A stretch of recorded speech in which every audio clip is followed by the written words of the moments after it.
అమ్మాయి చదువుకుంది, రేపు అన్ని రోజులు చదివిస్తే జాబ్ వస్తుంది, నేను కూర్చోబెట్టి పెంచుతుంది, అవి ఇవి నీకు పెడతారు, నువ్వేమి పని చేయవచ్చు. తెలిసి తెలియని వయసులో మీకు పెళ్లి చేసేసారు ఇవన్నీ చెప్పి. తర్వాత మ్యారేజ్ అయినప్పటి నుంచి కూడా ఇట్లానే ఫుల్ గా తాగేసి రావడము, ఇంకా తనకి ఇంకా లేని హ్యాబిట్స్ అంటూ ఏమీ లేవు. పిల్లలు ఉన్నారమ్మా మీకు?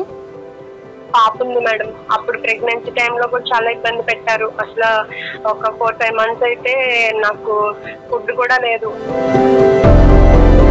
మిగతా ఎవ్వరు మేడం ఎవరైతే చేశారో మ్యారేజ్ చేసిన వాళ్ళంతా కూడా వాళ్ళ ఓన్ ఇంటెన్షన్స్ తో చేసి పైగా ఏమన్నా అడుగుతామంటే మా షాప్ మానేస్తాడు, మీరు కావాలంటే డివోర్స్ తీసేసుకోండి కానీ మీరు అబ్బాయిని ఏం అడగద్దు. సో సపోర్ట్ చేస్తే రేపు అనే రోజున మనకే ఉంటది కదా అని తన ఇంట్లోనే పెట్టి నేను జాబ్ చేసుకునేదాన్ని మేడం. బయటకు వెళ్ళి ఇంట్లో తినుండి మేడం ఈ అమ్మాయిలతో ఫోన్లు చేసి మాట్లాడుకునేది, వాళ్ళతో వీళ్ళతోనేమో అప్పటి వరకు కనెక్షన్ లేని పేరెంట్స్ కూడా కనెక్షన్ కి వచ్చారు. అప్పటికప్పుడే 25 లక్షలు అప్పు ఉంది, అన్ని నా బాధ్యతే, లేకపోతే వాళ్ళు ఇప్పుడు వచ్చి చచ్చిపోతామంటున్నారు, నువ్వే బాధ్యత తీసుకోకపోతే అన్నాడు మేడం. 25 లక్షలు నువ్వు బాధ్యత తీసుకుంటావా? నువ్వెంత, నీ శాలరీ ఎంత? ఆయనకి ఆరోగ్యం బాగోలేదు, నేను ఎడ్డి పెళ్లి చేసుకుంటాను డబ్బు కోసం అంటే పంపించింది దానివి. పుట్టే పిల్లల కోసం సరే బాబు నా పిల్లని ఏదో నేను పెంచుకుంటాను నువ్వు వెళ్ళిపో అని అనొచ్చు కదా. మేము అట్లా కూడా అన్నాం మేడం. అంటే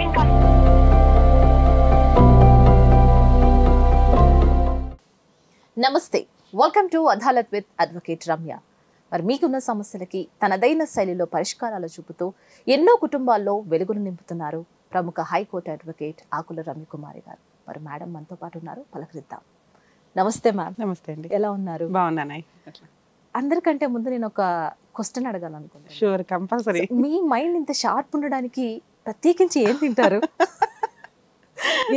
ఎన్నో సమస్యలు, ఎన్నో ఆటుపోట్లు, ఎవరెవరో ఏమేమో కాల్ చేస్తూ ఉంటారు. సో వాటికి కరెక్ట్ గా మీరు సొల్యూషన్స్ వెతుకుతూ ఉంటారు కదా. అసలు ముందు ఏం తింటారు? నువ్వు అడుగుతున్నది చాలా ముచ్చటగా అనిపిస్తుంది కానీ ఎప్పుడు కూడా కొంచెం హానెస్టీగా ఉండి సొసైటీని బాగా అబ్జర్వ్ చేస్తూ ఉంటే తెలుస్తుందండి. ఎప్పుడైనా కానీ మనం స్పాంటేనియస్గా ఆన్సర్ చెప్పగలుగుతాం. కొన్ని అంటే లీగాలిటీలో కానీ వీటిలో కానీ ఈ రోజున సొసైటీలో ఎంత అధ్వాన స్థితికి వెళ్తున్నాయి రిలేషన్స్ కానీ ఏదన్నా ఏ ప్రాసెస్ చూసుకున్నా కూడా. సో వీటిని కొంచెం అబ్జర్వ్ చేసి మనం నిజాయితీగా చెప్పగలిగితే అదే బెటర్. ఇక అవి ఇక చదువుతూ వచ్చిన నాలెడ్జ్ ఇవన్నీ కూడా చూస్తుంటే రమ్య గారు ఎంత ముచ్చటేస్తుందో తెలుసా. అసలు రమ్య గారు ఎంత బాగా చెప్పారో అని ఎంత బ్యూటిఫుల్ గా కామెంట్స్ చేస్తూ ఉంటారు. సో ఎప్పటిలాగే ఈ రోజు కూడా ఒక కాలర్ రెడీగా ఉన్నారు తన సమస్యని మీతో షేర్ చేసుకోవడానికి. మరి కాల్ తీసుకుంటాం. హలో, నమస్తే మేడం. నమస్కారం అండి, మీ పేరు? నా పేరు రేణుక మేడం. ఎక్కడి నుంచి కాల్ చేస్తున్నారు రేణుక గారు? East Godavari madam. రేణుక గారు, రమ్య మేడం గారు ఉన్నారు. మీ సమస్య ఏంటో మేడం కి తెలపండి, కానీ క్లుప్తంగా చెప్పడానికి ట్రై చేయండి. ఓకేనా? Okay madam. డన్. రేణుక గారు నమస్తే అమ్మా. నమస్తే మేడం. అమ్మా చెప్పండి, ఏంటి మీ ప్రాబ్లం?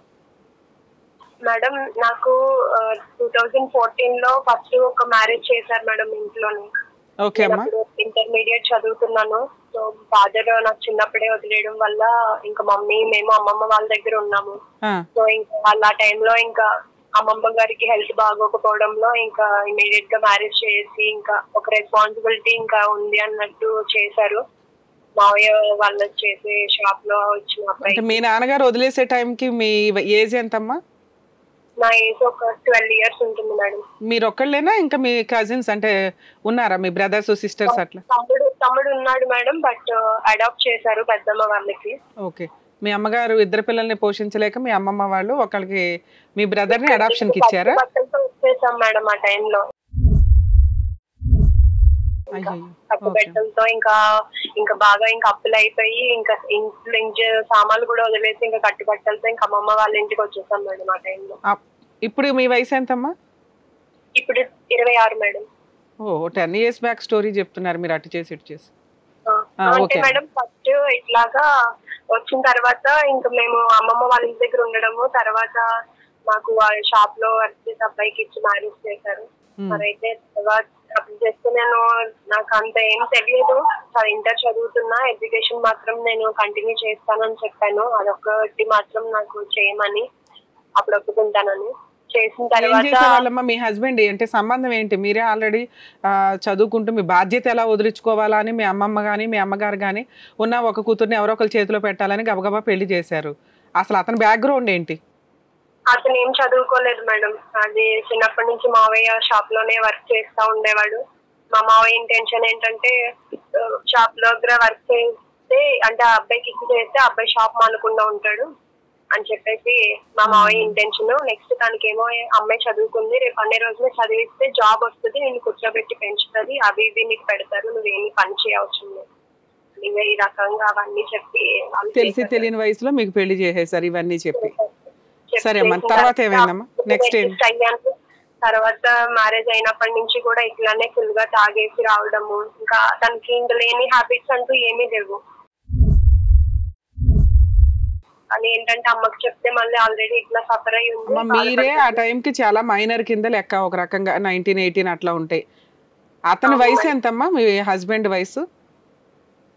అప్పటికి ఉంటాయి మేడం ఒక 24 అట్లా ఉంటాయి. అట్లాగమ్మా, ఓకే. ఇంకా ఆ టైంలో కూడా ఇంకా అలా అడ్జస్ట్ అవి ఉందామని చెప్పి ఇంకెందుకంటే అమ్మ వాళ్ళ సిచ్యువేషన్ ఇంకా అట్లా ఉంది, నేను ఇంకా వాళ్ళ మీద వెళ్ళి ఏం డిపెండ్ అవుతాను అని చెప్పి నేను ఇంకా అలా ఉన్నాను మేడం. కనీసం ఇంట్లో తిండికి కూడా పెట్టేవాళ్ళు కాదు. వాళ్ళేమో బయట షాప్ లో ఫాస్ట్ ఫుడ్ సెంటర్ వాటిలో గట్రా చేసేయడము అట్లా ఉండేవాళ్ళు. ఇంట్లో ఉన్నాను అనేది కూడా ఏమీ చూసేవాళ్ళు కాదు. పిల్లలు ఉన్నారమ్మా మీకు? పాప ఉంది మేడం. అప్పుడు ప్రెగ్నెన్సీ టైంలో కూడా చాలా ఇబ్బంది పెట్టారు. అసలు ఒక 4-5 months అయితే నాకు ఫుడ్ కూడా లేదు. ఇంకా అమ్మ నా బలవంతంగా ఇట్లా సిచ్యువేషన్ అంతా తర్వాత తెలుసుకుని ఇట్లా పాడైపోయింది అట్లా అని చెప్పి ఇంటికి తీసుకుని వెళ్ళింది అమ్మ. ఇంట్లో మీ హస్బెండ్, మీరు, వాళ్ళ మదరు, వాళ్ళ సిస్టర్ మేడం. వాళ్ళ సిస్టర్ ఎందుకు మ్యారేజ్ అవ్వలేదా లేకపోతే ఏంటి?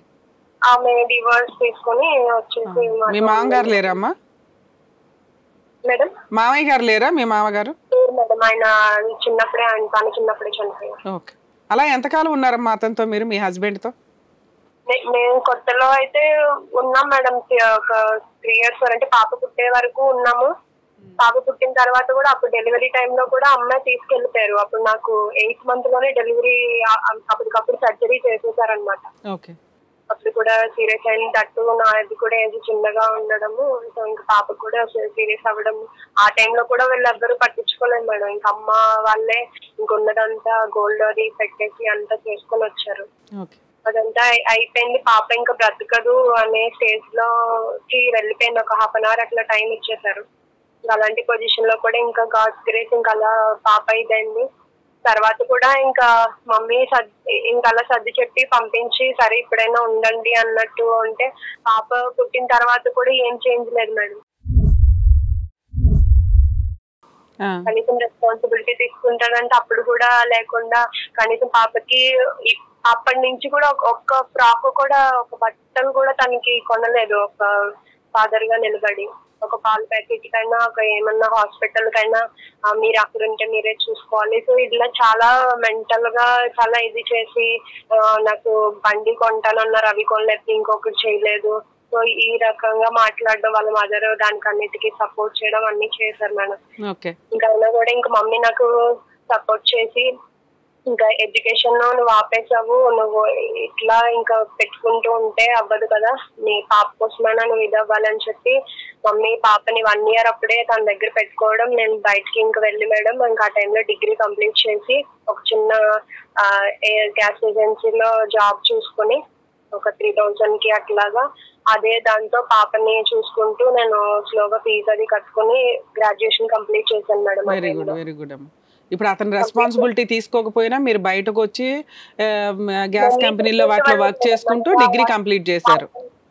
అవును మేడం. పాపని చూసుకోవడం వల్ల మిగతా ఎవ్వరు మేడం ఎవరైతే చేశారో మ్యారేజ్ చేసిన వాళ్ళంతా కూడా వాళ్ళ ఓన్ ఇంటెన్షన్స్ తో చేసి పైగా ఏమన్నా అడుగుతామంటే మా షాప్ మానేస్తాడు, మీరు కావాలంటే డివోర్స్ తీసేసుకోండి కానీ మీరు అబ్బాయిని ఏం అడగద్దు.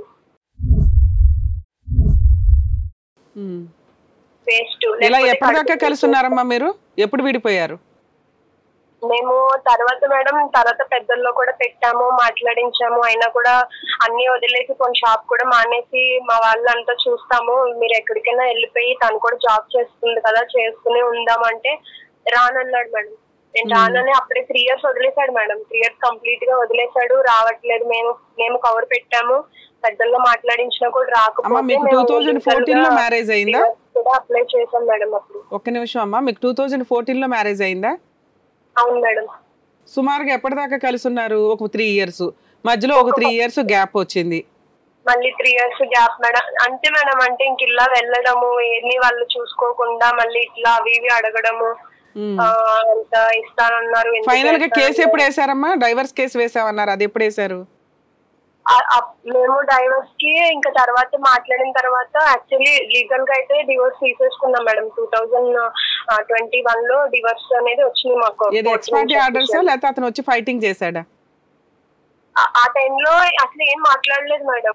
ఇలాగా కావాలన్నా. కాదమ్మా, మీరు డైవర్స్ ఒకటే ఎందుకు వేసారు? 498 DVC అలా ఏమైనా వేసారా? ఏమీ వేయలేదు మేడం. ఎందుకని డైరెక్ట్ గా డైవర్స్ కి ఎందుకు వెళ్ళారు? అతను కంటెస్ట్ చేశాడా చేయలేదా? అంటే అతను కోర్టుకు వచ్చాడా లేదా ఫైట్ చేయడానికి? రాలేదు మేడం అసలు. మీకు ఎక్స్పైరీ ఆర్డర్స్ వచ్చింది. ఓకే అమ్మా, వాళ్ళు కూడా ఇంకా అదే దాని మీద ఉన్నారు మేడం. ఇంకా రెస్పాన్స్ కాదులేమ్మా, మీరు ఒక బంపరా రేణుక గారు, మీరు 498 DVCలు ఏమైనా కేసులు వేస్తే అతను ఏమన్నా భయపడి సెటిల్మెంట్ కి రావడానికి ఉండేది. మీరు అసలు ఒక బంపర్ ఆఫర్ ఇచ్చినట్టే లెక్క. పంచపక్ష పరమాణాలు పల్లెలో పెట్టి ఒక డైవర్స్ కేసు వేసావు, హ్యాపీగా కోర్టుకు రాకుండా ఫ్రీగా కూడా డైవర్స్ వచ్చినాయి అతనికి. ఇప్పుడు 21 లో ఏదో డైవర్స్ వచ్చింది.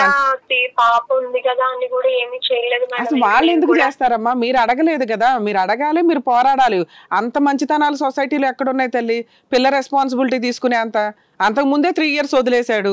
నువ్వు అతను వదిలి రావడానికి కారణం ఏంటి? అతను ఏమి పట్టించుకోకపోవడం, అన్ని మీ ఇంట్లో వాళ్ళే పెట్టడం కదా. నువ్వు కలిసి ఉన్నప్పుడే ఒక పూట తిండి పెట్టిన వాడు. జాబ్ చేస్తే అక్కడికి వచ్చి ఏమో నా ఉన్న గోల్డ్ అది తీసుకుని వెళ్ళడం, అక్కడ గొడవ చేయడం, డబ్బులు ఇవ్వకపోతే. సో నాకు ఇంక ఇవన్నీ నేను పడలేక, ఇంకా నేను ఇంత కష్టపడి పాపను పెంచుకోవడానికి కదా. హెరాస్మెంట్ నుంచి బయటపడడానికి ఫస్ట్ డైవర్స్ వేశారు మీరు. అంటే ఫస్ట్ మాట్లాడించా మేడం, మొత్తం పెద్దల్లో లాయర్స్ వీళ్ళందరితో మాట్లాడిపించి వాళ్ళ రిలేటివ్స్ అందరినీ పిలిపించి అన్ని చేసి వాళ్ళు కూడా అష్యూరెన్స్ ఇవ్వలేకపోయారు మేడం. మేము ఉంటాము, మేము చేస్తామని కూడా. మీరు ఏమంటారు చెయ్యండి అమ్మా, ఎందుకంటే మేము వాళ్ళు మారాడు, మేము ఎంతన్నా చెప్పినాం కానీ వాళ్ళు ఇట్లానే దాని వరకు తన స్వార్థంగా ఉన్నప్పుడు మేము మాత్రం ఎంత అని చెప్తాము అని చెప్పి వాళ్ళు కూడా సైడ్ అయిపోయారు మేడం. ఇంకా ఆ టైంలో ఇంకా తీసేసుకున్నాక 2001 లో మాకు అఫీషియల్ గా కోర్టు నుంచి వచ్చాయి మేడం డివోర్స్. వచ్చిన తర్వాత మేడం మా మదర్ అప్పటికి ఇంకా ఇది అయినప్పటికీ మా గ్రాండ్ మదర్ చనిపోయారు మేడం. చనిపోవడంతో ఇంకా అమ్మ ఒక్కరే అయిపోయారు. అమ్మ ఒకరు అయిపోవడంతో ఇంకా ఆమె ఏంటంటే టెన్షన్ పెట్టేసుకుని ఇంకా అమ్మ లేకపోతే ఇంకా పాప నేను ఇంకా రోడ్డు మీద ఉండాలి మేడం. ఇంకా అట్లాంటి సిచ్యువేషన్. ఎందుకంటే అమ్మ ఉంది కాబట్టి అదే ధైర్యంతో నేను ఒక చదువుకోవడం అయినా, ఒక జాబ్ చేసుకుని నేను ఏదన్నా నా కాళ్ళ మీద నిలబడడం అయినా అయింది. పాపని అమ్మ చూసుకుంటుంది, నీకు కొంచెం మోరల్ సపోర్ట్, ధైర్యం, నువ్వు బయటికి వెళ్ళి పని చేసుకుని రాగలుగుతున్నావు. అది మేడం కొంచెం నేను వెళ్ళి ఏదో నేను చేసుకుని ఉన్నంతలో నేను సాక్కుంటా వచ్చేదాన్ని. అమ్మ ఏంటంటే టెన్షన్ పెట్టేసుకున్నారు మేడం. ఇంకా అమ్మమ్మ కూడా లేదు. ఇంకా రేపు అన్ని రోజులు తనకు కూడా ఏమన్నా అయితే ఇంకెవరు ఉండరని చెప్పి మళ్ళీ మ్యారేజ్ చేయాలని చెప్పి ఆమె చాలా నన్ను ఒప్పించడానికి చూసారు మేడం. అయితే నన్ను అయితే అప్పటికి కూడా ఇంకా 22, 23 అలా ఉంటాయి మేడం. నాకు అప్పటికి కూడా ఎందుకంటే నాకు ఇంకా చదువుకుంటే MBA కూడా కంటిన్యూ చేస్తాము, నేను జాబ్ కూడా ఇది చేసుకుని చూద్దాము. బట్ నాకైతే ఇప్పుడు ఉన్న దాని మీద నాకు ఇది లేదు, నాకు అంత ధైర్యం కూడా సరిపోవట్లేదు అని. మళ్ళీ పాప ఒకటి ఉంది కదా అని అంటే నాకు తెలియకుండా మ్యాచెస్ అవి చూసేవాళ్ళు. తర్వాత మ్యాట్రిమోనీలో నా డీటెయిల్స్ తమ్ముడు ద్వారా పెట్టించారు మేడం. ఇలాగా మా పాప ఉంది ఇట్లాగా అని చెప్పేసి అన్ని పెట్టించారు. పెట్టిస్తే దాంట్లో ఒక అబ్బాయి వచ్చాడు మేడం. అంటే ఇట్లా మ్యాచెస్ వచ్చాయి, వస్తా ఉండేవి, మాట్లాడేవాళ్ళు, చెప్తా ఉండేవాళ్ళు. సో అయితే దాంట్లో ఒక అబ్బాయి వచ్చి వాళ్ళ బ్రదర్ కోసం అని చెప్పి వచ్చాడు మేడం. బ్రదర్ కోసం అని చెప్పి వచ్చాడు. వచ్చిన తర్వాత మమ్మీ చెప్పారు ఏంటంటే తను ఇట్లా ఏజుని ఇట్లా చదువుకోలేదమ్మా, ముందు ఇట్లానే పాప పడి ఉంది, ఎంతో కొంచెం ఇది ఉంటే వాళ్ళకి అర్థం చేసుకునేది ఉంటారు కదా, ఫస్ట్ కూడా మేము ఇలానే చేసాము, సెట్ అవ్వదని చెప్పేశారు మేడం అమ్మ వాళ్ళు. చెప్పేసిన తర్వాత అబ్బాయి ఆ రోజు నుంచి కూడా అంటే వాళ్ళ బ్రదర్ కోసం చూసిన అబ్బాయి నేను మీ అమ్మాయిని చేసుకుంటాను అంటే నేను అమ్మాయి కోసం నేను అన్ని తెలుసుకున్నాను. తనకి మ్యారేజ్ అవ్వలేదు మేడం. నేను అమ్మాయి కోసం నేను ఎంక్వైరీ చేసుకున్నాను, నేను అన్ని తెలుసుకున్నాను, మీరు ఒప్పుకుంటే నేను చేసుకుంటానని ఇంకా మమ్మీ వాళ్ళని. కాదమ్మా, అతను పెళ్లి కొడుకు వాళ్ళ తమ్ముడు మేడం. కానీ ఆయన నీకు లైన్ వేసేసాడా? అమ్మాయి కావాలి, అమ్మాయినే చేసుకుంటాను.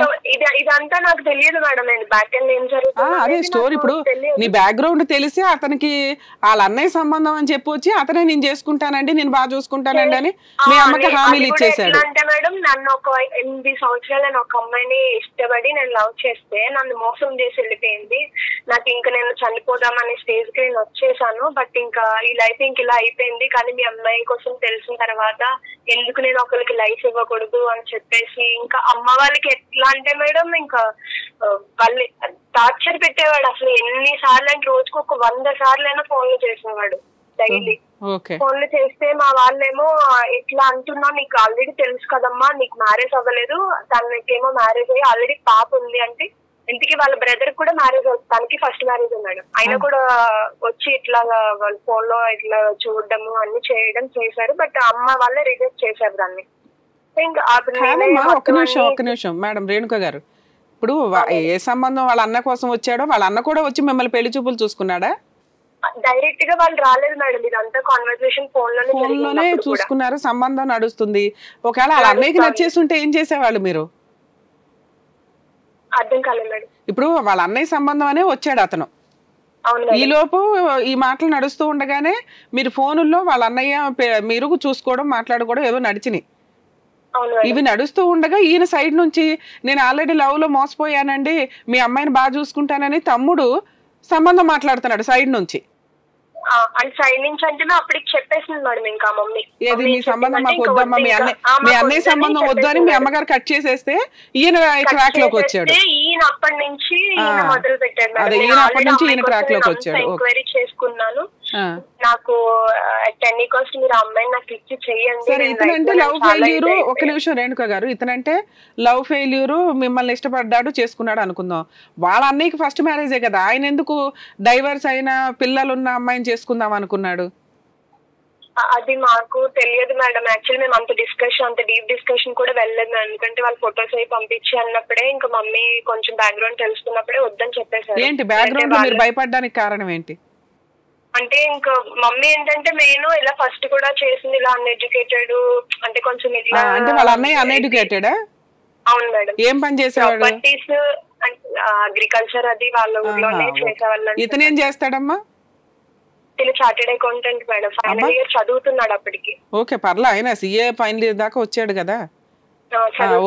ఇప్పుడు అదే చెప్పాడు మేడం. అది మమ్మీ ఏంటంటే నేనైతే ఇలా చేస్తున్నాను అంటే అని చెప్పి మెడికల్ రిపోర్ట్స్, తన ప్రూఫ్స్ అవన్నీ పంపించి మేడం, మళ్ళీ మీరేమన్నా నాకేమన్నా ఇష్యూ ఉంది, హెల్త్ ఇష్యూ ఉంది, ఇలా మ్యారేజ్ అయిన అమ్మాయిని చేసుకోవడానికి వస్తున్నానని మీరు అనుకుంటారేమో అంటే నేను అట్లా కాదు, నాకు రీసెంట్ గా మాకు క్యాంప్స్ కి అవి వెళ్ళినప్పుడు బ్లడ్ టెస్ట్లు అవి చేస్తారు అని చెప్పేసి అవన్నీ పంపించి, ఎట్లా అంటే మేడం రోజుకి వీళ్ళకి ఒక 40-50 సార్లు పూటకి ఫోన్లు చేసి, అంటే మీరు ఒక్కసారి నా మాట వినండి, నేను తన్ని బాగా చూసుకుంటాను, నేను అన్ని తన కోసం ఎంక్వైరీ చేసుకునే నేను వస్తున్నా, నాకు అన్ని ఇష్టపూర్వకంగా అయ్యే అని చెప్పేసి వీళ్ళు ఎప్పుడు ఒప్పుకున్నారమ్మా? ఎంతకాలం అయింది ఒప్పుకొని?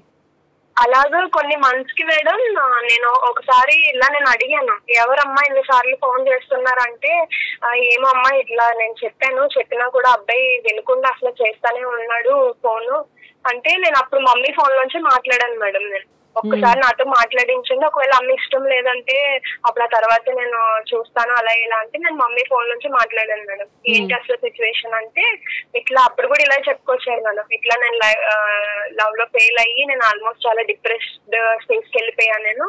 సో నేను లైఫ్ ఇవ్వాలని అనుకుంటున్నాను, మీకోసం నేను అన్ని తెలుసుకున్నాను, నాకు మీరేమి చెప్పొద్దు, ఇట్లా నా మ్యారేజ్ అయిందని పాప మీరు అసలు ఇట్లాంటి దానికోసం మీరు ఫీల్ అవ్వకండి, నాకు అన్ని తెలుసు అని చెప్పేసి అంటే మమ్మీ వాళ్ళు ఇంకా తర్వాత అడిగారు మేడం పేరెంట్స్ కోసం ఏంటి అసలు, ఎందుకంటే నువ్వు సిఏ చదువుతున్నాను అంటున్నావు, ఆబ్వియస్లీ వాళ్ళకి ఎందుకు కొన్ని ఎక్స్పెక్టేషన్స్ ఉంటాయి కదా, ఇప్పుడు రేపనే రోజు ఏదో డౌరీ వస్తుందనో లేకపోతే ఏదో ఆశపడి ఉంటారు కదా అని అడిగితే, నాకు పేరెంట్స్ తో పొంతం లేదు అంటే, నేను చిన్నప్పటి నుంచి కూడా నేను హాస్టల్లోనే ఉన్నాను, నేను చదువుకుని ఇప్పుడు మీ అమ్మాయి ఎలాగా తన కాళ్ళ మీద నిలబడి చేసుకుందో నేను కూడా అలాగే చేసుకున్నాను, నాకు పేరెంట్స్ తో పొంతలు లేదని. సరే, మీ ఇద్దరికి ఎప్పుడు మ్యారేజ్ అయిందమ్మా? మాకు 2021 లోనే మేడం డివోర్స్ వచ్చిన తర్వాత అవన్నీ అయినాక అప్పుడు వాళ్ళ బావతో మాట్లాడించారు మేడం.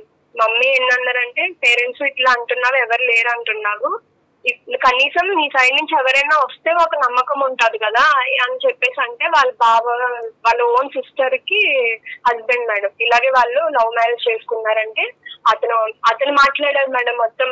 అమ్మ నేను ఏదున్నా నేను చూసుకుంటాను, ఎందుకంటే మాకు ఇలాగ అయినప్పుడు మేము వేరే ఇంటర్ కాస్ట్ అయినా కూడా అబ్బాయి మమ్మల్ని నిలబెట్టి అన్ని చూసుకున్నాడు, అబ్బాయి మంచోడమ్మా అని అన్ని అష్యూరెన్స్ ఇచ్చి చేసుకోండి చెందండి అని చెప్పాడు మేడం. 2021 లో మేము ఇక్కడ ఈస్ట్ గోదావరిలోనే చేసుకున్నాం మేడం మ్యారేజ్. చేసుకున్నాక మీ అమ్మ వీళ్ళుండి చేశారా లేదా గుళ్ళో చేసుకున్నారా, ఆర్య సమాజ్ లో చేసుకున్నారా? అమ్మ వాళ్ళే ఉన్నారు మేడం, అమ్మ వాళ్ళు ఉన్నారు. ఇంకా మ్యారేజ్ కి వచ్చిన ఒక 3-4 మెంబర్స్ ఉన్నారు మేడం. ఎక్కడ చేసుకున్నారు? గుళ్ళోనా? గుడి దగ్గరే మేడం. అంటే చర్చ్ దగ్గర చేసుకుందామని వెళ్ళాం మేడం మేము, ఎందుకంటే మేము కన్వర్ట్ అయ్యాం madam. So Christian marriage madam. Christian marriage అయిందా మీకు? క్రిస్టియన్ మ్యారేజ్ అంటే అది 2 కింద చేసుకున్నాం. అంటే చర్చ్ లోనేమో పాస్టర్ గారితో దండలు మార్చుకునేది, పంతులు గారు కూడా ఒకరు వచ్చారు మేడం, ఆయనేమో బయట చేసేది, అట్లా చేసుకున్నాం మేడం ఆ రోజు. ఇప్పుడు ఫాస్టర్ తో చేసినప్పుడు రిజిస్ట్రేషన్ ఏమన్నా అయ్యిందా? రిజిస్ట్రేషన్ సర్టిఫికేట్ ఇచ్చారా? లేదు మేడం. ఆ రోజు ఏమైందంటే ఆయన ఒక 25,000 అడిగారు మేడం. మేము వెళ్లాల్సింది వేరే చోటకైతే వీళ్ళేమో ఆ టైంకి వాళ్ళు చెప్పారు, మ్యారేజెస్ అవి అలౌ చేయట్లేదమ్మా లోపలికి, మీరు బయట ఏమన్నా చేసేసుకుని కావాలంటే దండలు మార్చుకోండి, బయట మీరు రిజిస్టర్ చేయించుకుంటానని చేయించుకోండి, కానీ ఇక్కడ మేము అలౌ చేయట్లేదు అని చెప్పారు మేడం. కాదమ్మా, 25,000 కట్టకపోతే అలౌ చెయ్యరు అంటేనే దానికి రూల్స్ రెగ్యులేషన్స్ ఉంటాయని లెక్క. సరే, మీరు క్రిస్టియన్ మ్యారేజ్ ఊరికే ఓన్లీ దండలు మార్చుకున్నారు అనుకుందాం, పంతులతో హిందూ మ్యారేజ్ ఎలా అయ్యింది? అక్కడ చిన్న గుడి దగ్గర చేసుకున్నాం మేడం, జస్ట్ అది తాళి కట్టించే వరకు. తర్వాత పాస్టర్ గారితోనేమో ఇక్కడ దండలు మార్పించుకొని చేసుకుని మేము ఇంకా సరే ఇంత అడుగుతున్నారు కదా, మనం బయట సెపరేట్ గా ఇలా రిజిస్టర్ చేయించుకోవచ్చు అంట, అప్లై చేసుకుందాం అనే థాట్ లో మేము ఇంకా వచ్చాం మేడం ఆ రోజు చేసుకుని. ఓకే. వచ్చిన తర్వాత అలా ఫొటోస్ ఏమైనా ఉన్నాయమ్మా? ఫొటోస్ ఉన్నాయి మేడం. ఓకే, ఫొటోస్ ఉన్నాయి మేడం. ఆ రోజు అది కూడా మేడం అసలు మొత్తం అంతా స్కెచ్ మేడం. దానికి కూడా ఆ రోజు మా టైం బాగాలేదు ఏమో తెలియదు మేడం, అసలు మ్యారేజ్ వాళ్ళంతా అడగడము, మేము కూడా అంత ఇది కాదు కదా, తను కూడా ఏంటంటే జాబ్ కూడా లేదు తనకి, ఇంకా చదువుతున్నాడు. చెప్పాడు మేడం, నేను కొంచెం కొన్నాళ్ళు ఒక 1 year పాటు నాకు సపోర్ట్ చేయండి, అంటే నేను కూడా సెటిల్ అయిపోతాను, నాకు ఎగ్జామ్స్ కూడా అయిపోతాయి, నేను జాబ్ కూడా చేస్తాను, ఈ లోపల తను వచ్చిన శాలరీతోని నేను కొంచెం ఏదైనా క్లయింట్స్ వస్తే నేను అట్లా బ్యాలెన్స్ చేసుకుంటామంటే, ఇంకా అప్పుడు అంత పెట్టే అమౌంట్ కెపాసిటీ లేక మేము అలా చేసుకోవాల్సి వచ్చింది మేడం. చేసుకున్న తర్వాత మా దగ్గరే ఉన్నాడు మేడం, ఇక్కడనే ఉన్నాడు. మేము తర్వాత వాళ్ళ బావ ఎవరైతే చెప్పారో వాళ్ళతో మాట్లాడాము, అతను కూడా హ్యాపీగా ఉండండి అమ్మా, ఏమన్నా ఉన్నా నేను ఉంటానని అతను చెప్పడము. ఇక్కడే ఉన్నాం మేడం, అమ్మ వాళ్ళ ఇంటి దగ్గర సెపరేట్ గా రెంట్ తీసుకుని కొన్నాళ్ళు మేము ఇక్కడ కాపురం ఉన్నాక తన ఇంట్లోనే ఉండేవాడు మేడం, ఇంట్లోనే ఉండేవాడు. నేను చెప్పాను సరే చదువుకుంటున్నాడు కదా, అట్లీస్ట్ నేను అనుకున్నది ఎలాగో చేయలేకపోయాను, సపోర్ట్ చేస్తే రేపు అనే రోజున మనకే ఉంటది కదా అని తన ఇంట్లోనే పెట్టి నేను జాబ్ చేసుకునేదాన్ని మేడం. బయటకు వెళ్ళి ఇంట్లో తినుండి మేడం ఈ అమ్మాయిలతోని ఫోన్లు చేసి మాట్లాడుకునేది, వాళ్ళతో వీళ్ళతోనేమో నేనేమో కష్టపడేమో బయట అన్ని చేసుకుని వస్తే ఇంట్లో కూర్చొని నాకు చేసేవాడు మేడం చదువుకుంటానని చెప్పి. నాకు ఒక 2 months 3 months వరకు తెలియలేదు మేడం. ఎప్పుడైతే నాకు తెలుసు నేను అడిగానో ఇంకా అప్పటి నుంచి నాకు క్యాన్సర్ వచ్చేసింది. తర్వాత ఎప్పుడు లేని పేరెంట్స్ కూడా మధ్యలోకి వచ్చేసారు మేడం. అప్పటి వరకు కనెక్షన్ లేని పేరెంట్స్ కూడా కనెక్షన్ కి వచ్చారు. అప్పటికప్పుడే 25 లక్షలు అప్పు ఉంది, అన్ని నా బాధ్యతే, లేకపోతే వాళ్ళు ఇప్పుడు వచ్చి చచ్చిపోతామంటున్నారు, నువ్వే బాధ్యత తీసుకోకపోతే అన్నాడు మేడం. 25 లక్షలు నువ్వు బాధ్యత తీసుకుంటావా? నువ్వెంత, నీ శాలరీ ఎంత? నేను అప్పుడు ఎంత మేడం, ఒక 20,000 ఎంత. అవునమ్మా, నీ పిల్లని నీ కుటుంబాన్ని నువ్వు పోషించుకోవడం, అతన్ని పోషించడమే ఎక్కువ. అతని 25 లక్షలు కూడా నీ నువ్వు తీర్చాలి అని అంత ప్రేమ అభిమానాలు ఎక్కడ ఉన్నాయి తల్లి? మా అమ్మ కూతురిని చేసుకుంటానని బెదిరించాడు మేడం. నాకు వేరే గత్యంతరం లేదు, వాళ్ళు చచ్చిపోతాం అంటున్నారు. చేసుకుంటే వచ్చే డౌరీ వస్తుంది కదా, ఆ డౌరీతో నేను అన్ని చేసుకుని నేను చేసుకోవాలి. అడ్డంగా మోసం చేశాడు, పడిపోతుంది. అదే అడ్డంగా మోసం చేశాడు పిల్లని. ఓకే చెప్పమ్మా. బ్లడ్ పడిపోతుంది, నాకు క్యాన్సర్ వచ్చేసిందేమో, అది వచ్చేసిందేమో అని చెప్పేసి అన్ని చెప్పాడు మేడం. మాకేమో భయం వేసింది మేడం, నిజమని నమ్మేసాము ఒక రకంగా. ఇంకా అమ్మ అయితే ఒక టైంకి ఏమన్నారంటే వెళ్ళిపో ఇంటికి, ఎందుకంటే మేము చూస్తా ఒక ప్రాణాన్ని మేము తీయలేము, మా స్తోమత అంత కాదు, చూపించేంత స్తోమత కాదు, ఏదో కొంతవరకు అంటే అన్ని అమ్మేసి చూస్తున్నాము చేస్తున్నాము. హాస్పిటల్ కి వెళ్ళలేదా అతనితో పాటు? ఆ క్యాన్సర్ అనేది నిజమా అబద్ధమా? నేను తీసుకెళ్తానని చెప్తే రాలేదు మేడం. అప్పుడు నువ్వు నీకు డౌట్ రావాలి కదా, ఇదేదో 25 లక్షలు అప్పు అంటున్నారు, సడన్ గా కొత్తగా క్యాన్సర్ వచ్చింది, ఏ రకంగా వచ్చింది, సెకండ్ ఒపీనియన్ కి వెళ్దాము అని మీరు ఎప్పుడైనా మాట్లాడారా, తీసుకెళ్లారా? మేము ఆ రోజు మేము మ్యారేజ్ కి వచ్చిన వాళ్ళు కూడా ఫోర్స్ చేశారు మేడం. మాకు తెలిసిన హాస్పిటల్ ఉంది, నువ్వు రా, వస్తే నేను తీసుకెళ్తాము, మనీ అవి నువ్వేం ఆలోచించుకు, మేము చూసుకుంటాం, ఎందుకంటే మీ పొజిషన్ ఏంటనేది మాకు తెలుసు కదా, తర్వాత అప్పుడు మీరు చూసుకుందాంలే మనీ మ్యాటర్ అంతా అంటే. మా అమ్మ ఆశా వర్కరు, నేను ఆల్రెడీ మాట్లాడాను, నేను తిని కోసం కూడా నేను చెప్తాను నేను అని చెప్పి ఇంటికి వెళ్ళాడు మేడం. అప్పుడు కూడా ఇంటికి వెళ్ళిన తర్వాత చూపించుకున్నానని చెప్పి ఏవో రిపోర్ట్స్ పెట్టాడు మేడం. అవి మళ్ళీ ఎట్లా అంటే మేడం, అవి వీళ్ళకి బయటికి ఇస్తే కనుక అమౌంట్ ఎక్కువ అని చెప్పేసి డాక్టర్స్ వాళ్ళు ఫొటోస్ మాత్రమే ఇస్తారు అని చెప్పేసి ఫొటోస్ అవి తీసుకు నాకు పెట్టాడు మేడం. కిడ్నీ చిన్నది అయిపోయింది, లెఫ్ట్ సైడ్ కిడ్నీ అని చెప్పాడు మేడం. కిడ్నీ అంటే మాకు అప్పటికి చాలా భయం వేసింది మేడం, ఎందుకంటే చూస్తా ఇట్లా పోనివ్వలేము కదా, మన స్తోమత లేదు అని. అప్పటికి మమ్మీ అయితే వెళ్ళి చేసేసుకో, ఇంకా మా రాత ఇంతే ఉంది అనుకుంటాము, ఎందుకంటే నువ్వు కావాలని మోసం చేస్తే మేము బాధపడాలి, కానీ నీ సిచ్యువేషన్ మమ్మల్ని చేసుకున్న తర్వాత ఇట్లా అయిందని మేము కూడా బాధ ఉంది మాకు అని అంటే. అప్పుడు కూడా మేడం ఏమైనా చావనైనా చేస్తాను కానీ నేను మాత్రం తనని వదిలిపెట్టను అంతే, నేను చేసుకున్నాక అని చెప్పేసి చెప్పాడు మేడం. వదిలేయడానికి కూడా మీరు రెడీ అయ్యారు ప్రేమతో? అయిపోయాం మేడం, ఎందుకంటే మేము అంత మావులు చేసేసాడు మేడం మమ్మల్ని.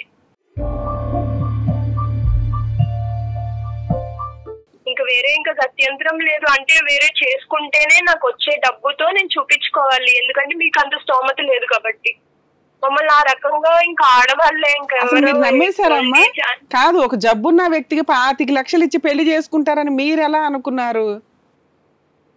అంటే వాళ్ళ మామ కూతురు చిన్నప్పటి నుంచి ఇంక ఈయనే చేసుకుంటానని కూర్చుందంట మేడం. ఓకే, మంచి పగడ్బందీ స్టోరీ చెప్పాడు అక్కడికక్కడ. మేడం ఎక్కడికక్కడ నీకు మంచి పగడ్బందీ స్టోరీ చెప్పాడు.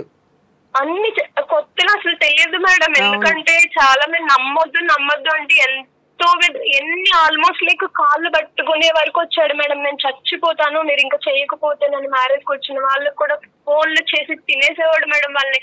ఒక రకంగా వాళ్ళు కూడా ఇంకా సరే ఇంత అలా చెప్తారు. ఎప్పుడు పంపించేశారమ్మా మీరు? ఎప్పుడో సాగనంపుంటారు ఆయన్ని సత్కారాలతోటి. చెప్పాం మేడం, వెళ్ళిపోమని చెప్పాము, మళ్ళీ వచ్చేసాడు మేడం. వచ్చేసి ఇట్లా నేను చూపించుకున్నానులే పర్లేదు, స్లోగా మా మెడిసిన్స్ అయ్యి వాడి ఇది చేసుకుందామని చెప్పేసి మళ్ళీ వచ్చేసాడు మేడం. వచ్చిన తర్వాత నేను మళ్ళీ నాకు వేరే ఊర్లోని ఇంకొకటి బ్యాంక్ లో చిన్నది జాబ్ చూసుకున్నాను మేడం, అప్పుడే వచ్చింది. సరే అని చెప్పి అక్కడికి వెళ్దాం కాపురం అని చెప్పి అక్కడికి వెళ్ళిపోయాం మేడం. వెళ్ళిపోయిన తర్వాత కూడా అప్పటి నుంచి కొంచెం. పిల్లలు ఉన్నారమ్మా మేడం? మీ ఇద్దరికి పిల్లలు ఉన్నారా? అప్పుడే మేడం ఇట్లాగా నాకు పీసీఓడి ప్రాబ్లం ఉంది అని చెప్పేసానంటే హాస్పిటల్స్ కి అది తీసుకెళ్లే వాళ్ళం మేడం. మేము వెళ్తే పిల్లలు అప్పుడే వద్దు, ఎందుకంటే ఇంకా సెటిల్ కాలేదు కదా, అలా ఎలా అని చెప్పేసి అంటే మెడిసిన్స్ నేను వాడేదాన్ని మేడం మంత్లీ. వాడిన తర్వాత ఒకసారి ప్రెగ్నెన్సీ వచ్చింది మేడం.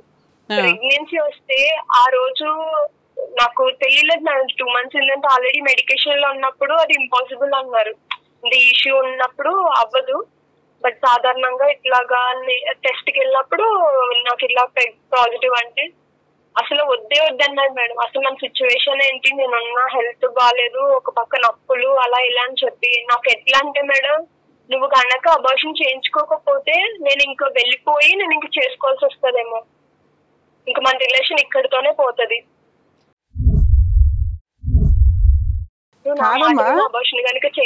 ఒక్క నిమిషం, ఆయనకి ఆరోగ్యం బాగోలేదు, నేను ఎడ్డి పెళ్లి చేసుకుంటాను డబ్బు కోసం అంటే పంపించింది దానివి, పుట్టే పిల్లల కోసం సరే బాబు నా పిల్లని ఏదో నేను పెంచుకుంటాను నువ్వు వెళ్ళిపో అని అనొచ్చు కదా. మేము అట్లా కూడా అన్నాం మేడం. అంటే ఇంకా అసలు నేను నిన్ను వదిలేసి నేను వెళ్ళను, లేదా నన్ను చచ్చిపోమంటావా చెప్పు, నన్ను అలా కూడా ఉండనివ్వద్దు అంటే అన్నిటికీ అంటే మానసికంగా ఇంకా మాకు భయం వేసేది మేడం. ఫస్ట్ ఏం చేయాలో అర్థమయ్యేది కాదు. అంటే ఒక ఆశ ఉంటది కదా మేడం, చేసుకున్నాక ఇంత కోల్పోయిన తర్వాత చేసుకున్నామంటే నేను కష్టపడి నేను ఒక 2 సంవత్సరాలు ఇంట్లో కూర్చోబెట్టి నేను పెంచాను మేడం. నేను తర్వాత ఫైనల్ గా ఏమైందమ్మా? మేడం ఫైనల్ గా ఏమైంది, ఉన్నాడా వెళ్ళిపోయాడా? ఫైనల్ గా మేడం నాకు అప్పుడు కూడా అబార్షన్ స్టేజ్ ఇచ్చేసాడు. తర్వాత కూడా మిస్క్యారేజ్ అవ్వడం ఇవన్నీ అయిన తర్వాత నేను వర్క్ చేసే కంపెనీస్ లో జాగ్రత్తగా క్లయింట్స్ ని పోగు చేయడం ఇవ్వడం జరిగింది మేడం. ఇవన్నీ చేసుకుని వచ్చిన తర్వాత మేడం కంప్లీట్ గా బిహేవియర్ లో చేంజ్ వచ్చేసింది మేడం. తను సంపాదించుకునే సంపాదన తనతో లేనంత సేపు కూడా నేను వద్దు వెళ్ళిపోమన్నా కూడానే ఉండేవాడు మేడం. దగ్గర సంపాదన లేనంత వరకు నీ మీద ఆధారపడ్డాడు, హ్యాపీగా నీ కాలు పట్టుకున్నాడు, ఉన్నాడు. అతనికి సంపాదన క్రియేట్ చేసి పెట్టేసరికి వెళ్ళిపోయాడు. అవును మేడం. అన్ని పెట్టిన తర్వాత నా క్లయింట్స్ లో అంటే నా కొలీగ్స్ లో ఉన్న ఒక అమ్మాయితో మాట్లాడడం మొదలు పెట్టాడు మేడం. మేనకోళ్ళు ఎవరు ఉన్నారు, మేనత్త మేనమామ కొడుకు కూతురు, ఆ అమ్మాయిని పెళ్లి చేసుకున్నాడా లేదా? లేదు మేడం, చేసుకోలే. మీ ఆఫీస్ కొలీగ్ వాళ్ళతోటి ఇంకొకరితో లింక్ పెట్టుకున్నాడు. ఆమె కూడా ఇట్లానే డివోర్స్ అయింది మేడం. ఆమె కూడా ఇట్లా డివోర్స్ అయ్యి నెలకి దగ్గర 1 lakh ఎంతో సంపాదిస్తుంది. ఆమె ఇంకా కొన్ని నెలల్లో అబ్రాడ్ వెళ్ళిపోతామని ప్లానింగ్ లో ఉంది మేడం. అయితే తిను ఏం చేశాడంటే సంథింగ్ ఏదో టాక్సేషన్ లో ఇవి చేస్తారు కదా మేడం, చేసి పేట్లు కూడా ఏవో చేసి నాకేవో కేసులు అయినాయి అని చెప్పాడు మేడం. నన్ను వేరే వాళ్ళు ఇరికించారు, నేను ఒక అన్వాంటెడ్ గా నేను ఇరుక్కున్నాను నేను దాంట్లో. నాకు ఇప్పుడు ఆ కేసెస్ హెల్త్ అయిపోయింది మేడం, అప్పులు అయిపోయినాయి, ఇప్పుడు కేసెస్ వచ్చినాయి మేడం. కేసెస్ వచ్చి నేను వెళ్ళిపోవాలి. ఇప్పుడైనా నాకు మళ్ళీ మా మామ కూతురు చేసుకోవాలి, లేదా నాకు ఒక 20 లక్షలు కావాలి, 30 లక్షలు కావాలి, నువ్వు ఇస్తావా? నువ్వు ఇస్తే నీతో ఉంటాను, లేకపోతే నా పొజిషన్ ఇట్లా ఉంది, నాకు వేరే ఆప్షన్ లేదు. అప్పుడు కూడా అట్లానే మెంటల్ గా నాకు ఇది చేస్తాడు. ఎట్లా ఉందంటే ఏదో తిన్న గండంగా ఉండేది మేడం. అసలు ఇప్పుడు ఏం జరుగుతుందో ఏంటో అని భయంగా అట్లా బ్రతుకుతా ఉండేదాన్ని మేడం. అన్నిటికీ అడ్జస్ట్ అయ్యే వచ్చాను మేడం. ఈవెన్ తను ఒక రిసెప్షన్ పెట్టుకుని సీఏ అయిపోయిన వెంటనే చెప్దామన్నా కూడా అప్పటి వరకు కూడా ఓర్చుకున్నాం. ఏదైనా రేపు బాధ ఓకే. ఫైనల్ గా ఏమైంది?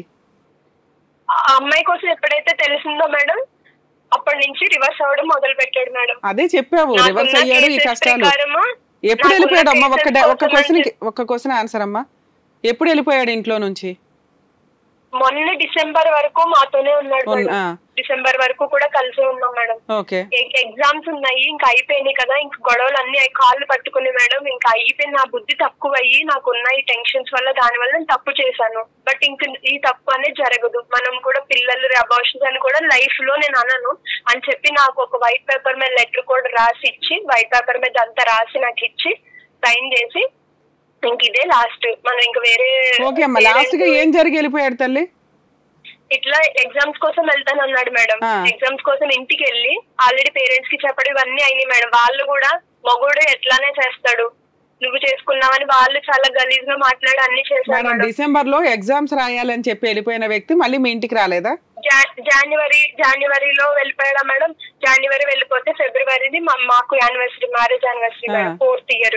అయితే నేను అప్పుడు కూడా నేను వెళ్ళాను మేడం, అనంతపూర్ నేను వెళ్ళాను మేడం. నేను వెళ్ళి ఇట్లా ఉంది, నేను అక్కడ జాబ్ చేసేదాన్ని మేడం దగ్గరలో. నేను వెళ్ళి కలిస్తే అప్పుడు కూడా మేడం ఎట్లా ఏమి డౌట్ రాకుండా, అసలు ఇంత కూడా డౌట్ రాకుండా, ఇంట్లో పేరెంట్స్ మా అమ్మ హార్ట్ పేషెంట్, సో వీళ్ళు ఒప్పుకోవట్లేదు కదా వాళ్ళ కోసం వదిలే అని ఒక 50 లక్షలు పెట్టి ఇల్లు కూడా కట్టాడు మేడం. తను సంపాదించుకుని మొదలు పెట్టాడు కానీ నాకు కన్నా పాపకు కానీ ఇన్నాళ్ళు నా మీద ఆధారపడి తిన్నాడు కానీ ఏ రోజు ఒక్క రూపాయి పెట్టలేదు. నేను అడగను కూడా అడగలేదు మేడం. సరే, నీకు ఇప్పుడు ఈ విషయం తెలిసింది, 50 లక్షలు పెట్టి ఇల్లు కూడా కొన్నాడు, ఇప్పుడు ప్రెసెంట్ బానే ఉన్నాడు, పెళ్లి ఏమైనా అయిందా అవలేదా అతనికి? అది తనేమంటున్నాడంటే మేడం మొన్నటి వరకు నేను వేరే వాళ్ళని చేసుకుంటాను, నీకు నాకు సెట్ అవ్వట్లేదు అని చెప్పేసి అన్నాడు మేడం. ఈవెన్ ఫిబ్రవరిలో కూడా మేము కలిస్తే ఇప్పుడు ఏం చెప్తున్నాడు అంటే నా ఫ్రెండ్స్ కి వాళ్ళకి నా కొలీగ్స్ కి అప్రోచ్ అయ్యి అంటే నన్ను ఏదో వాళ్ళు సపోర్ట్ చేయాలి అన్నట్టు అందరికి అప్రోచ్ అవ్వడము, వాళ్ళతోనేమో తిని వెళ్ళి ఫ్లడ్ చేస్తున్నాడు మేడం నా వంక పెట్టుకుని. సరే అమ్మా, ఇప్పుడు ఫైనల్ గా ఏంటి? అతను వేరే పెళ్లి చేసుకున్నాడా లేదా? నేను వాళ్ళ బావతో మాట్లాడితే ఏం అవ్వలేదు అని అంటున్నాడు. ఓకే, ఇప్పుడు అతని దృష్టిలో ఏంటంటే, వినమ్మా విను రేణుక గారు వినాలి మీరు. ఇంకా మేడం ఇప్పుడు యాక్చువల్ గా అతను మీ ఇద్దరు చేసుకున్న మ్యారేజ్ 4 years ఉన్నది, లివిన్ అనే చెప్తున్నాడు అతను. మన ఇద్దరికి పెళ్లి అవ్వలేదు, ఊరికే దండలు మార్చుకున్నావు, ఇది చట్ట ప్రకారం పెళ్లే కాదు, ఏం చేసుకుంటావో చేసుకో అంటున్నాడా? అంటున్నాడు. ఎందుకంటే నేను బయటికి వస్తాను, నేను ఊరు వరకు వెళ్ళి నేను మాట్లాడతాను అన్నానని, అక్కడికి వచ్చి నువ్వు ఎవరు అనే సిచ్యువేషన్ నువ్వు తెచ్చుకోకు, వస్తే నేను చంపేస్తాము, మాది అసలే తెలుసు కదా. సరే అవన్నీ తర్వాత మీకు ఇప్పుడు మీ డౌట్స్ ఏంటి, ఏం అడుగుదాం అనుకుంటున్నారు? నాకు ఏం చేయాలో అర్థం కావట్లేదు మేడం. ఇప్పుడు లీగల్ గా పోవాలన్నా ఎలా వెళ్ళాలి అసలు? ఓకే, లీగల్ గా నేను చెప్తాను, కానీ మీకేం కావాలమ్మా? మీరు అసలు ఏమనుకుంటున్నారు? అలా చీట్ చేసిన వ్యక్తి నీకు కావాలనుకుంటున్నావా, లేకపోతే వాడికి బుద్ధి చెప్పాలనుకుంటున్నావా, లేకపోతే ఇట్లాంటి వాడు నాకు అవసరం లేదండి, నేనే ఒక ముష్టి వేస్తే తిన్నాడు 2 సంవత్సరాలు, అలాంటి విశ్వాసం లేని వ్యక్తి కోసం నేను ఎందుకు ఇవన్నీ టైం వేస్ట్ చేసుకోవాలి, అతను వదిలేసి ప్రశాంతంగా ఉండాలనుకుంటున్నానండి అంటావా? ఈ మూడిట్లో ఏది నీ ఉద్దేశం? మేడం చేసుకున్నది సెకండ్ ఇది కదా మేడం, కష్టమో నష్టమో నేను సరే 4 years ఉన్నదని ఆ మ్యారేజ్ ఎందుకు రిజిస్ట్రేషన్ చేయించుకోలేకపోయావు? నేను ఇప్పుడు అంటే తెలిసే వరకు మేము అక్కడ ఇక్కడ ఉన్నాం, అసలు ఇక్కడ లేం మేడం. ప్రాపర్ గా జాబ్స్ కోసం అని అక్కడ ఇక్కడ తిరిగే వాళ్ళం. ఈవెన్ ఈ డౌట్ వచ్చిన తర్వాత నేను చాలా వెళ్ళిపోయాడు మేడం. సరే మరి మీరు కాసేపు లైన్ లో ఉండండి. ఈ కేసు ఏంటి, మీ హక్కులు ఏంటి అనేది నేను చెప్తాను, మళ్ళీ లాస్ట్ లో మాట్లాడతా. నేను మాట్లాడేది వింటూ ఉండండి. ఓకే మేడం, యాక్చువల్గా ఈ కేసు వింటే రేణుక గారు ఫస్ట్ ఒక మ్యారేజ్ అయ్యింది, కర్మ కొద్దీ అతను ఇర్రెస్పాన్సిబుల్ పర్సన్, అక్కడ ఒక పాప ఎవరో ఉన్నారు, అయినా అతను వదిలేసి ఒక 3 years ఉన్నా కూడా తన పరిస్థితి ఏంటంటే, ఈ మధ్య చాలా మంది ఇట్లా అండి. ఎందుకు అంటే కేసులు ఫైట్ చేయడం ఎందుకు, కోర్టుల చుట్టూ తిరగడం ఎందుకు, దానికి తోడు వాళ్ళు తాగు వచ్చేసి వర్క్ ప్లేసుల్లో హెరాస్మెంట్లు చేయడం కానీ, పర్సనల్గా నీకు వీడితో సంబంధం ఉంది, ఆడితో సంబంధం ఉంది అని క్యారెక్టర్ దాకా వచ్చేయడం, ఇలా తెగిచ్చేసిన కుటుంబాల్లో పెరిగిన, ఇప్పుడు ఆల్రెడీ ఫస్ట్ హస్బెండ్ అన్ని రకాల చెడు అలవాట్లు ఉన్న వ్యక్తి, సో అలా తెగిచ్చేసి అన్పాపులర్ చేస్తున్నాడన్న ఉద్దేశంతో బాబోయ్ ఇతను వదిలితే చాలు నాకు అని ఆ అమ్మాయి డైరెక్ట్గా డైవర్స్కి వెళ్ళిపోయింది. యాక్చువల్గా అది రాంగ్ స్టెప్. వాళ్ళ మాత్రం హెరాస్ చేస్తున్నప్పుడు ఈవిడ దగ్గర ఆల్రెడీ లీగల్ ఆయుధాలు ఉంటాయి, కొంచెం ఓపిక తెచ్చుకొని ఫైట్ చేసి ఉంటే అతనితో ఏదైనా ఫుల్ అండ్ ఫైనల్ సెటిల్మెంట్ అయ్యేది.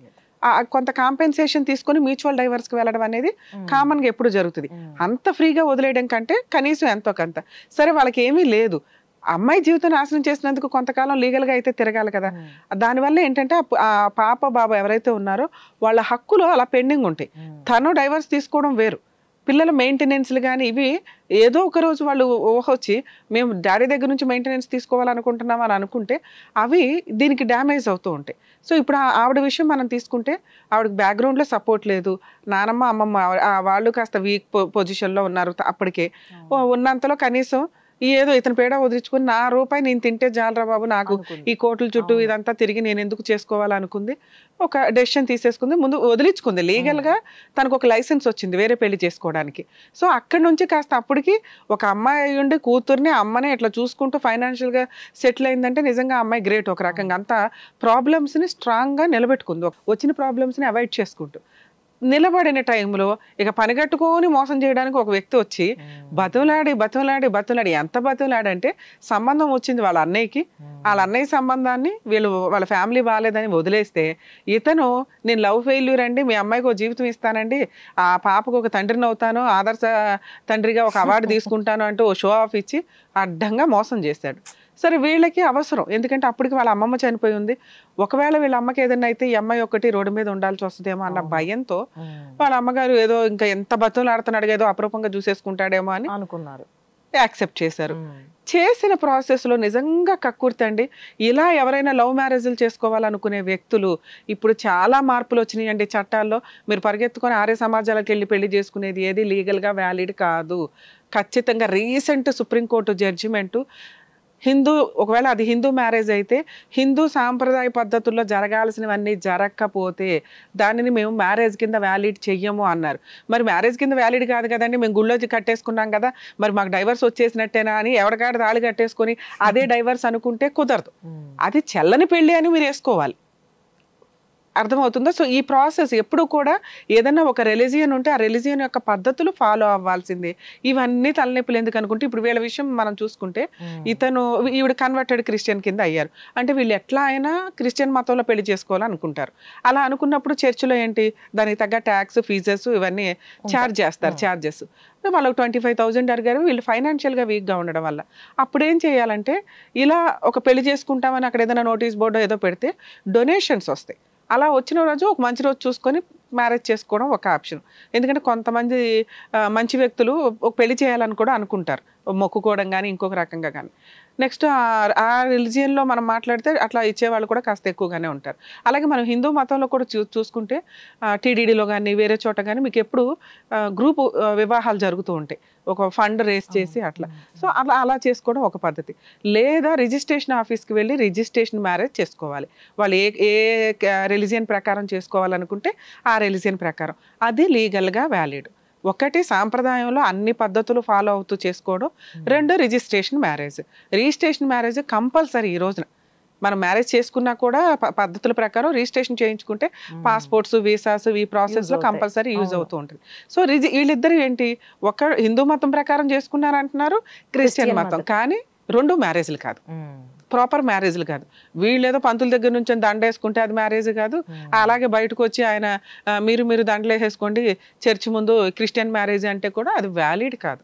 కానీ వీళ్ళిద్దరూ భార్యాభర్తల కిందే ఉన్నారు, భార్యాభర్తల కిందే నడుస్తున్నారు. మరి ఈవిడకున్న హక్కులు ఏంటి? ఇలాంటి వ్యక్తిని ఈవిడేం చేయాలి? నా బెస్ట్ సజెషన్ రేణుకా గారు వినండి అమ్మ. మీకు లీగల్ ప్రొసీడింగ్స్ చెప్తాను. ఫస్ట్ లీగల్గా మీ మ్యారేజ్ చెల్లె మ్యారేజా చెల్లని మ్యారేజా పక్కన పెడితే మీకు ఇంకా కొత్తగా వచ్చిన లా గురించి తెలీదు. కొత్తగా వచ్చిన లా ఎప్పుడు ఆ తర్వాత గురించి మాట్లాడతాం. అర్థమవుతుందా? సో మీ మ్యారేజ్ మీ దృష్టిలో, అతని దృష్టిలో, సొసైటీ దృష్టిలో మీరిద్దరూ భార్యాభర్తలు. అలా అని మీ దగ్గర ఫొటోస్ ఏది ఇందాక అందుకే అడిగాను అమ్మ, మీరు చెప్తున్న మ్యారేజ్ లీగల్గా వర్కౌట్ అయ్యేలాగా లేదు, దండలు వేసుకున్నవి ఇవి అవి ఏమన్నా ఫొటోస్ ఉన్నాయా అని మిమ్మల్ని అడిగా. ఉన్నాయండి అన్నావు. అలాంటి ఫొటోస్ ఈ 4 సంవత్సరాల్లో మీరు పాపను పెట్టుకోను, లేకపోతే మీరిద్దరు ఏదైనా షికార్కి వెళ్ళిన ఫొటోస్, మీరు ఆధార్ కార్డు ఏమన్నా ఇతను వైఫ్ ఆఫ్ అని ఏమన్నా మార్చుకున్నది ఉందా?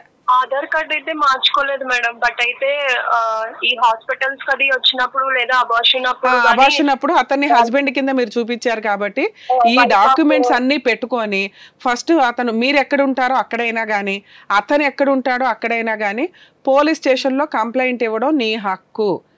ఇతను నా భర్త అతను వచ్చి చెప్పుకుంటాడు ఇది వ్యాలిడ్ పెళ్ళా కాదా అని కోర్టు ఆర్డర్ తెచ్చుకొని ఇవ్వండి. మీ దృష్టిలో ఖచ్చితంగా ఇది వ్యాలిడ్ మ్యారేజే అనే మీరు ఫైట్ చేసుకోండి. నెక్స్ట్ అతను ఏమంటున్నాడు, నా ఇంటికి వచ్చావా నిన్ను చంపేస్తాను, అసలు మన పెళ్ళే కాదు. అతను చెప్పిన మాట నువ్వు వినడం ఏంటి? కోర్టు చెప్పిన మాట విను, ల్యాండ్ ఆర్డర్ చెప్పిన మాట విను. అతను నిన్ను సైకలాజికల్ గా వినాలమ్మా, మీరు కాసేపు వినాలి. అతను మిమ్మల్ని సైకలాజికల్ గా ఇబ్బంది పెట్టడానికి, భయపెట్టడానికి, ఎందుకంటే మీ పక్కన వెనకాల ఏమీ బ్యాక్గ్రౌండ్ లేదు కాబట్టి నేను భయపెడితే నోరు మూసుకొని ఊరుకుంటుందిలే అని. మీకు మనశ్శాంతి కావాలి, నన్ను మోసం చేసిన వ్యక్తిని నేను కొంతన్నా పోరాడి అతనికి బుద్ధన్నా చెప్పాలి, లేదా మారితే వెనక్కన్నా తెచ్చుకోవాలి అనుకుంటే మీరు ఇట్లా అడగగానే ఆయన మారిపోయి రాడు. ఎందుకంటే పర్టికులర్గా చీట్ చేయడానికి రెడీ అయి ఉన్న వ్యక్తి అతను. సో ఇప్పుడు మీకున్న ఆప్షను వాళ్ళ ఇంటికి వెళ్ళి అడుగుతారా, న్యూసెన్స్ చేస్తారా, అక్కడికి వెళ్ళినాక పోలీస్ స్టేషన్లో కంప్లైంట్ ఇస్తారా, మీ ఇష్టం అమ్మ. అతను చెప్పింది కాదు నేను చెప్పేది వినండి. మీ రైట్స్, మీరు పోలీస్ స్టేషన్కి వెళ్ళి కంప్లైంట్ ఇచ్చుకోవచ్చు. ఎవడన్నా పోలీస్ తీసుకోను అన్నారు అనుకోండి, ఆ జ్యూరిస్డిక్షన్ కాకుండా మీ జ్యూరిస్డిక్షన్కి వచ్చి ఆ పోలీస్ స్టేషన్లో కంప్లైంట్ ఇవ్వండి అమ్మా, 100% తీసుకుంటారు. అయినా తీసుకోలేదనుకోండి ఒక లాయర్ని పెట్టి ప్రైవేట్ కంప్లైంట్ ఫైల్ చేయండి. ఎందుకంటే వాళ్ళ అమ్మా నాన్న కూడా వచ్చారు, మీకు ఆరోగ్యం బాగాలేదు, వేరే పెళ్లి కావాలి అన్నాడు, డబ్బు వాడుకున్నాడు. నెక్స్ట్ తర్వాత ఏమో అతను ఆల్రెడీ జాబ్ తెచ్చుకున్న దగ్గర నుంచి ఇంకొక అమ్మాయి ఉంది, మా అత్త వాళ్ళు కూతుర్ని పెళ్లి చేసుకోవాలి, అప్పులు ఉన్నాయి, ఇలా నానా రకాలుగా మోసం చేస్తూ ఫైనాన్షియల్గా సెటిల్ అయిన తర్వాత ఈ రోజున మిమ్మల్ని రోడ్డు మీద పడేసాడు ఒక రకంగా. అతను కావాలండి సెకండ్ మ్యారేజ్ అండి అనేది నీ పర్సనల్ విషయం. నేనైతే అట్లాంటి వ్యక్తి 100% వద్దు. నీ ఇంట్లోకి నీ పక్కకి వచ్చేంత రైట్స్ అతనికి లేవు, నీ పక్కన నిలబడడానికి కూడా అతనికి అర్హత లేదు అని నా ఉద్దేశం. కానీ అతను వదిలేయమని చెప్పట్లేదు. అలాంటి వ్యక్తికి బుద్ధి చెప్పాలిగా. వెనకపడి రోజుకి 40 సార్లు బతువులాడుకొని, మీ అమ్మను బతువులాడుకొని ఫోన్ కాల్స్ చేసి ట్రాప్ చేసిన వ్యక్తికి ఒక అమ్మాయి తలుసుకుంటే ఎలా ఉంటుంది అనేది కూడా తెలియచేయాలి కదమ్మా. పోలీస్ స్టేషన్లో కేసు ఫైల్ చేయండి, డొమెస్టిక్ వైలెన్స్ కేసు ఫైల్ చేయండి. అతను ఏ రోజన్నా పెళ్లి సంబంధం చూసుకొని పెళ్లి చేసుకుంటున్నాడు అంటే ఖచ్చితంగా అక్కడికి వెళ్ళి న్యూసెన్స్ చేసే రైట్స్ నీకున్నాయి. ఎందుకు మేడం ఇవన్నీ నేను చేయడం, ఇప్పుడు ఆ అబ్బాయి రాను అన్నావాడిని బలవంతంగా నేను తెచ్చుకోలేను కదా అంటే నిన్ను ఇబ్బంది పెట్టినందుకు కొంత మానసికంగా, ఫైనాన్షియల్గా, లీగల్గా అతను సఫర్ అవుతాడు. 2, కనీసం దీన్ని కాంపెన్సేట్ చేసుకోవడానికి, ఫైనాన్షియల్ రూపంలో కాంపెన్సేట్ చేసుకోవడానికి అవకాశం ఉంది. ఈ కేసులు వేసి మీరు ఇబ్బంది పెడుతూ ఉంటే అతని క్యారెక్టర్ ఏంటనేది రేపొద్దుట చేసుకునే వాళ్ళకి తెలుస్తుంది. అతని ఆ 2వ అమ్మాయిని ఎవరైతే పెళ్లి చేసుకుంటాడో ఆ అమ్మాయిని ఎప్పుడైనా చీట్ చేశాడు అనుకోండి, ఖచ్చితంగా మీరు వేసిన ఎఫ్ఐఆర్ ఈ కేసు పేపర్లో ఇదిగోండి పలానాప్పుడు రేణుకాని పెళ్లి చేసుకుని ఇట్లా మోసం చేశాడు, ఇప్పుడు మళ్ళీ నాకు ఆ విషయం చెప్పకుండా నన్ను పెళ్లి చేసుకున్నాడండి, కాబట్టి ఇతని మీద కొంచెం స్ట్రాంగ్గా యాక్షన్ తీసుకోండి అని ఆవిడ సీరియస్ అవ్వడానికి ఎక్కువ అవకాశం ఉంది. ఆవిడకు ఒక ఎవిడెన్స్ ఇచ్చింది దాని అవుతావు. అలాగే నీ కేసులు ఫుల్ అండ్ ఫైనల్ సెటిల్మెంట్కి అవకాశం ఉంది. లేదు నిజంగా ఏదో ఇప్పుడు డబ్బుకు కక్కుర్తుపడే ఇంకొకటో వదిలేశాడు నిన్ను, మళ్ళీ నువ్వు గట్టిగా సీరియస్గా ఫైట్ చేస్తుంటే నీ ప్రేమ తెలిసి వస్తాడా, అది నీ పర్సనల్ విషయం, అతన్ని యాక్సెప్ట్ చేస్తావా లేదా అని. ఒకసారి పారిపోయిన వ్యక్తులు ఏదో వచ్చేసి అద్భుతాలు జరుగుతాయని నేను చెప్పను, కానీ నీ సాటిస్ఫాక్షన్ కోసం నువ్వు రియలైజ్ అయ్యే వరకు అయితే లీగల్గా ఇలా ప్రొసీడ్ అవ్వడం బెటరు. మీకు 100% ఛాన్స్ ఉంది. అతని మాటలు మీరు నమ్మకండి, సరేనా? ఆల్ ది బెస్ట్ నాన్న, జాగ్రత్త. మేడం ఒక్క చిన్న మాట మేడం. చెప్పమ్మా. మేము లాయర్స్ దగ్గర కూడా కన్సల్ట్ అవ్వడం జరిగింది మేడం. అలా సిచ్యువేషన్ ని లీనియన్స్ తీసుకుందాం చూసారు కానీ మేడం, లేదా ఒక సెటిల్మెంట్ కోసం మాట్లాడి నాకు some percentage ఇవ్వండి మీకు ఇట్లా చేస్తామన్నారు కానీ మేడం ఎవరు కూడా ఇట్లాగా నాకు జస్టిస్ చేసి ఓకే నాకు రూపాయి అయితే వద్దు మేడం. అమ్మా నేను ఎంతసేపు మాట్లాడింది అదే, ఒక వ్యక్తిని బలవంతంగా తీసుకొచ్చి కాపురం చేయించడం కుదరదు. మీకు 3 ఆప్షన్స్ అందుకే చెప్పా. ఒకటి, మీరు హ్యాపీ ఫీల్ అయ్యేదాకా ఇట్లాంటి వ్యక్తి నా జీవితం నాశనం చేశాడు అని అనుకుంటే మీరు కోర్టులో కేసు వేసుకోండి, మీకు సెటిల్మెంట్ చేసుకుందాం అనిపించేదాకా ఫైట్ చేయండి. మీరు రియలైజ్ అయిన రోజునే సెటిల్మెంట్కి వెళ్ళండి. ఎందుకంటే అతనికి ఏదో పనిష్మెంట్ పడిపోతుంది అనేది జరిగే పని కాదమ్మా. ఓ 3 to 5 years కోర్టుల చుట్టూ తిప్పగలవు. ఫైనల్గా ఏదో ఒక రిజల్ట్ ఉండాలి కదా. ఇక చేసుకున్నాను కాబట్టి ఆ బొమ్మ నా దగ్గరే ఉండాలి అంటే నిన్ను చంపేస్తాడో వాడు సూసైడ్ చేసుకుంటాడో మనకు తెలియదుగా. క్రూయాలిటీ పెరగడానికి, క్రైమ్ జరగడానికి ఎక్కువ ఛాన్స్ ఉంది తల్లి. అందుకని మీరు మిమ్మల్ని ఇప్పుడు ఏమి సెటిల్మెంట్ చేసేసుకోమని నేను అనట్లా, మీరు ఈ ప్రయత్నాలు చెయ్యండి. దీనివల్ల అతను రియలైజ్ అయితే ఓకే, లేదా మీరు రియలైజ్ అవుతారు కొంతకాలం తర్వాత. వెంటనే ఇట్లా కోర్టులో కేసులు వేయగానే అలా వర్కౌట్ అవ్వవు. అవేమి టీవీ షోలో ఇంకొకటి కాదు కదా. ఈ రోజున పెద్ద మనుషులు చెప్పినా ఎవరు చెప్పినా గబుకుని వినే పొజిషన్లో లేరు. ఎవరి కాళ్ళు కోర్టులో ఫైటింగే చేస్తారు. అతను కూడా ఫైట్ చేస్తాడు. అరే ఇప్పుడు మీకు అదే చెప్తున్నానమ్మా, అతని మాటలు మీరు గుర్తుపెట్టుకోవడం కాదు, ఇలా చెప్పే వాళ్ళ దగ్గర ఏమీ జరగవు. గుర్తుపెట్టుకో, నిన్ను సైకలాజికల్ గా అటాక్ చేస్తున్నాడు అతను. నువ్వు చేయగలిగేవి అలాగే నాన్న కొనుక్కో, 5 లాయర్లు మారుస్తూ 5 కొనుక్కో అను. తిక్కానికి ఇది నీ మాటలు అతను గుర్తుపెట్టుకోవాలి, అతని మాటలు నువ్వు గుర్తుపెట్టుకోవడం కాదు. ఇప్పుడు నా కొలీగ్స్ కి కూడా అప్రోచ్ అయ్యి మేడం నా కోసం ఇట్లా చెప్పడం నన్ను అక్కడ కూడా మనశ్శాంతిగా ఉండనివ్వట్లేదు మేడం. నువ్వు పోరాటానికి దిగావు, అతనికి బుద్ధి చెప్పడానికి దిగావు. దిగినప్పుడు అతను ఆటోమేటిక్గా ఈ సైడ్ నుంచి ఇవన్నీ చేస్తూ ఉంటాడు. ఇవన్నీ నీకు ఒక ఎవిడెన్స్లుగా పనికొస్తాయి. నీ ప్రాబ్లం నువ్వే సాల్వ్ చేసుకోవాలి, నువ్వే పోరాడాలి. నీకు ఆయుధాలుగా అడ్వకేట్లు, లీగాలిటీ ఉంటుంది తప్ప ఇక ఇట్లా వేయగానే సొల్యూషన్ రాదు. దీనికే మీరు రెడీ అవ్వండి అని చెప్తున్నాను మీతో, సరేనా? All the best. రేణుక గారు రైట్ అండి, ధైర్యంగా ఉండండి, ఎవరేం చెప్పినా వినకండి. రమ్య మేడం ఏం చెప్పారో ముందు అవి మైండ్ లో పెట్టుకుని ఫాలో అయిపోండి. నమస్తే అండి, థ్యాంక్స్ ఫర్ కాలింగ్. చాలా మందికి అండి మ్యారేజెస్ సాంప్రదాయ ప్రకారం చేసుకోవాలని తెలియదు. మాక్సిమం మనం చూస్తాం లవ్ డిస్ప్యూట్స్ లో వాటిలో ఏదో గుళ్ళకి వెళ్ళిపోతారు, ఆర్య సమాజాలకు వెళ్ళిపోతారు. అవన్నీ ఒకప్పుడు వర్కౌట్ అయినాయి కానీ ఇప్పుడు కోర్ట్స్ ఏమాత్రం కన్సిడర్ చేయట్లేదు. సుప్రీం కోర్టు చాలా సీరియస్ గా ఉంది మ్యారేజ్ సిస్టమ్ మీద. ఏ రిలీజియన్ వాళ్ళు ఆ రిలీజియన్ మ్యారేజ్లు సాంప్రదాయబద్ధంగా చేసుకుంటేనే దాన్ని మ్యారేజ్గా వ్యాలిడ్. అటువంటి మ్యారేజ్కి డైవర్స్ ఇవ్వడానికి రెడీ అవుతున్నారు. మిగతావి రిజిస్టర్ మ్యారేజ్ చేసుకోండి. మీరు ఇప్పుడు 2 రిలీజియన్లు చేసుకుంటున్నారు, స్పెషల్ మ్యారేజ్ యాక్ట్ ప్రకారం రిజిస్ట్రేషన్ చేసుకోండి. లేదా ఆ రెండిట్లో ఏదో ఒక మతం మీకు నచ్చింది, ఆ మతం ప్రకారం మిగతా వాళ్ళు కన్వర్ట్ అయ్యి మ్యారేజ్ చేసుకోండి. అటువంటి వాటికే రేపొద్దుట లీగాలిటీ ఎంటర్టైన్ అవుతుంది. దయచేసి ఇవంతా మనం యూఎస్ తెలుసుకుంటే బెటర్. Really ma'am. సో చాలా వాల్యుబుల్ వర్డ్స్ అందించారు రేణుకకి.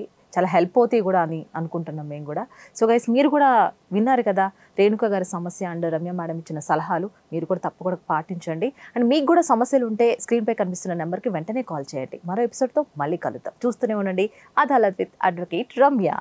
నమస్తే.